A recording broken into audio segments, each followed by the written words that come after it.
2026ல எலெக்ஷன்ல யார் ஜெயிப்பாங்கன்னு சொல்லிட்டு ஒரு பெரிய சர்ச்சையே போயிட்டு இருக்குது. ஏன்னா, அங்கங்க கள்ள ஓட்டெல்லாம் போட ஆரம்பிச்சுட்டாங்க.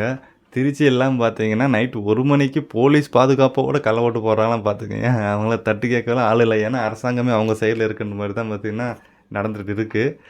ஓகே. நீங்க யாருக்கு ஓட்டு போட்டீங்கன்னு தெரியல. நான் வந்து பார்த்தீங்கன்னா, என்னோட கணிப்புல 2 பேர் தான். ஒண்ணு வந்து பார்த்தீங்கன்னா, தளபதி விஜய். இன்னொன்னு பார்த்தீங்கன்னா, என்.டி.கே.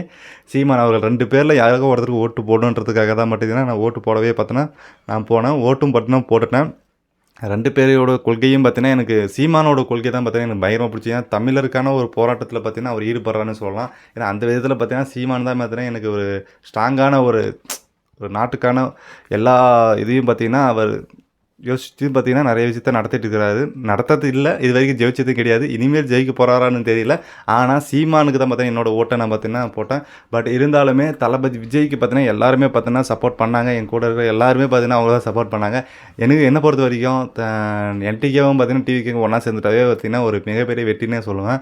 வெயிட் பண்ணி பார்ப்போம். 4ஆம் தேதி ரிசல்ட் வரப்போகுது. அதில எவ்வளோ சர்ச்சை இருக்க போகுதுன்னு தெரியல. நிறைய கள்ள ஓட்டெல்லாம் பார்த்தீங்கன்னா போட்டிருக்காங்க.